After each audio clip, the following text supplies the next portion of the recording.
Now, coming from Lazaris, the future has an influence on the present, right? So creating positive futures, not a new idea with Lazaris, and then iterating out of that, right?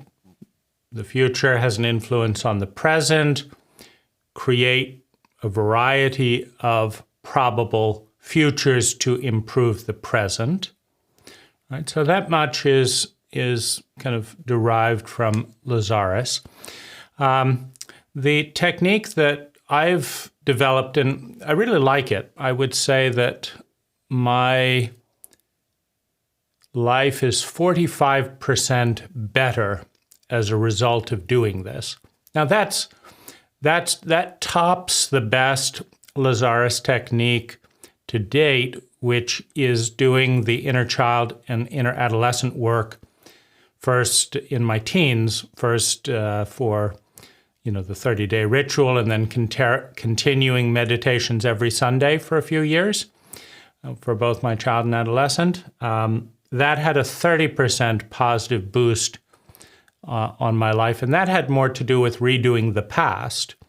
So this is creating the future, and I would say that my life feels and is 45% better. So that makes it the most successful technique that has a Lazaris derivation, meaning the starting point is that idea, the future creates the present, and the idea of having a variety of probable futures. So here's the technique. Every day, you can either get a little book called Probable Futures or Optimal Futures. You can also do my technique, which is to start an email to myself with the subject line called 10x Future : and then the general theme of this particular future. So what is the structure? Number one, it is a specific vision of a specific optimal future. So the goal is always, aim high, meaning the best thing that is probable, meaning we're not talking fly to Mars or sprout wings or whatever. There are possibilities, but you want to pick something where there is a probability, meaning that you believe that it could be done if certain things happened. And so it's generally actionable. So that's the framework. And then you want to outline the part of the future that's exciting to you. So the second criteria is it needs to be an exciting future, a future that brings aliveness, fun, energy, engagement. And obviously it has to be better than the present. It does not have to be a future that you're committed to, meaning these are probabilities. You're populating a probability field. And so, an example of that could be, I travel here, I do this, I do this, I do this, and this happens, and that's a 10 out of 10, right? That's an amazing thing. If I did this, and this, and that happened, right? That's an optimal future, right? So you write that down. I use bullet points, and it takes 5 to 10 minutes to do each email. Sometimes, as I often find, I'm in the middle of doing an optimal future, and I think that's exciting. Let me take action on that immediately, and I will do something. For example, today I had this image of this giant gold frame that's 12 feet long and 10 feet wide.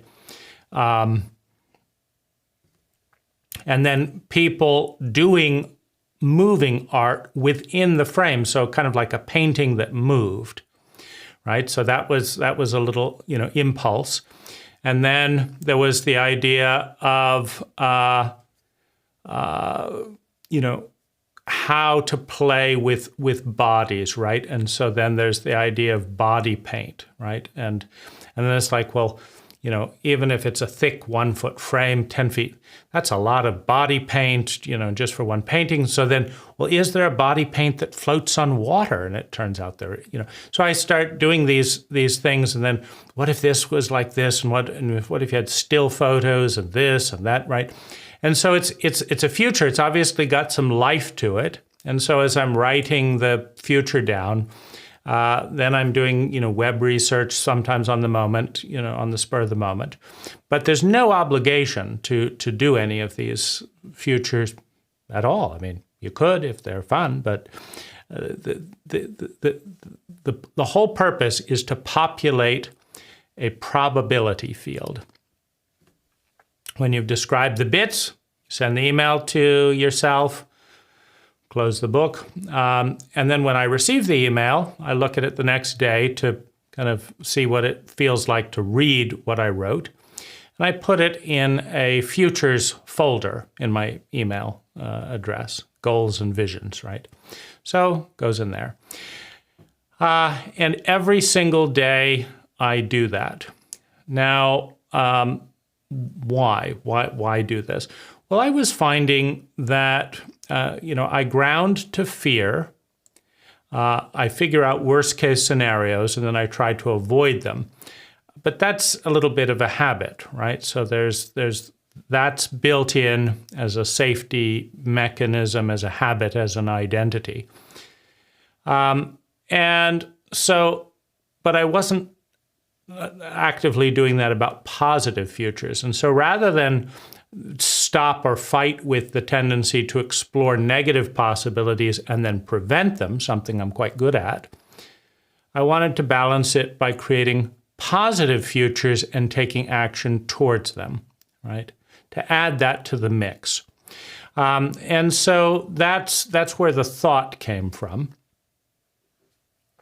And then with a fairly active mind, I need to do something daily.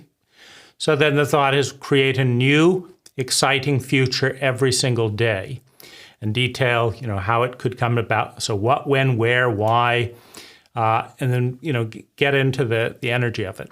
So that's the technique.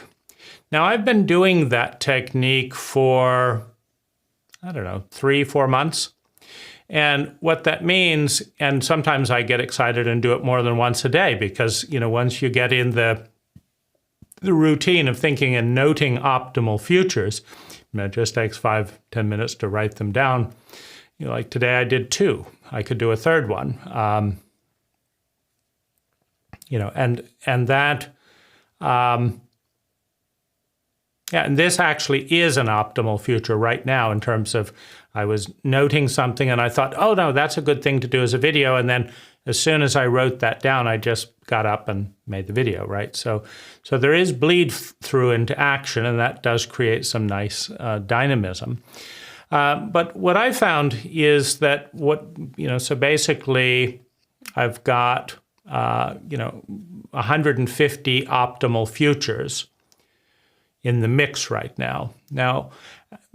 And there's no problem with repeating myself. So every day I ask myself the same question, like, what's the most optimal thing I can imagine that's doable, right? That's within the realm of possibility, probability.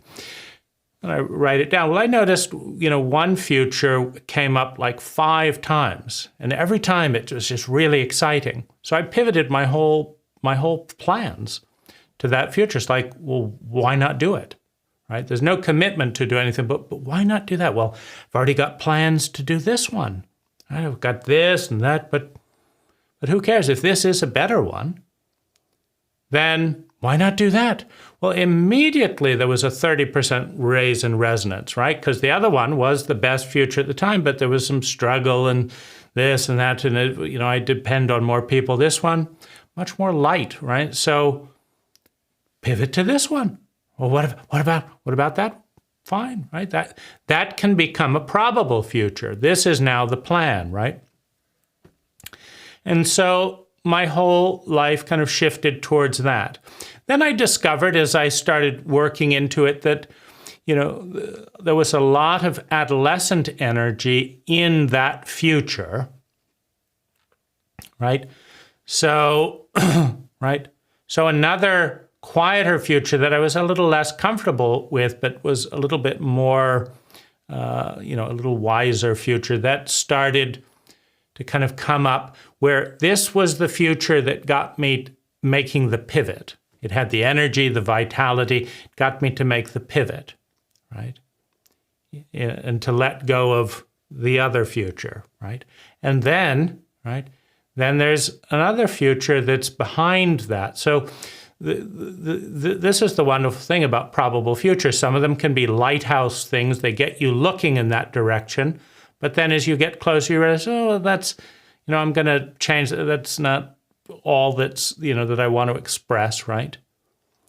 And so it's all about just finding, like, where is the vitality? Where is the joy? Where is the enthusiasm? Where is the flow, right? And so it's really, really exciting. Now, there's several things that are exciting. One is having 150 probable futures and counting. That's really exciting. Meaning, I don't know sure what to do. Well, get out the list, right? Get out the list. I mean, can always run through that, and I just keep adding to them every day. So it's fun to have 150 futures and counting. It's fun to make a possible, probable, fun future every single day. That's fun to do. That's a highlight. And it's fun to take little actions like making this video. That's all fun. But as far as I can tell, right, just the fact that I did that over, meaning if I hadn't done 150 of them, there wouldn't have been time for one of them to come up 5 times. So this was the most exciting future of them all, and it kept coming up. If you just do that in one weekend, right, you don't have the opportunity to see that that's a recurring theme, right? So that's where I would say do it for minimum of a month, but why not do it for 3 months and counting, right? So you really got a rich tapestry out there. The other thing is, there can be bits and pieces, like there are bits from the old future that I've let go of that I'm using in this new future. So the old future is still useful because I had to figure out lots of things to make that future work that can be useful in this future, like the architecture that I was planning on building a house in that future over there. Well, there's a number of elements in that house that work well in this architecture here, right? And so there's anything that's useful in any of those futures. I wanted to meet someone for this and this. Well, that same person could connect in this area over here, right? And so I also think it's useful in being flexible, right? Because if the goal is an optimal future, you don't want to have to get into a big battle and fight to have it. Now, if you've just got one and it's your optimal future, and then the neighbor blocks it, right? And then you're like, God, you're ruining my optimal future, right? But if you've got 150 optimal futures, right, and the neighbor blocks one, that one, it's like, well, you can fight it, of course, but you could also say, well, maybe there's another future you drop in, right, that doesn't require any issue, right? So I find the whole thing fun as well, right? It's terribly fun to do this, and it has had the effect.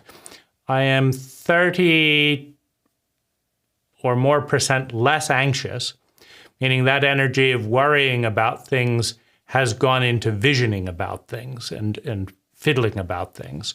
And so give it a shot.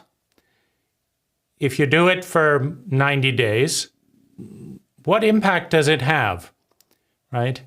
Because if it's fun to do and it's free to do and it has a positive impact, right? How much positive impact does it have on your life?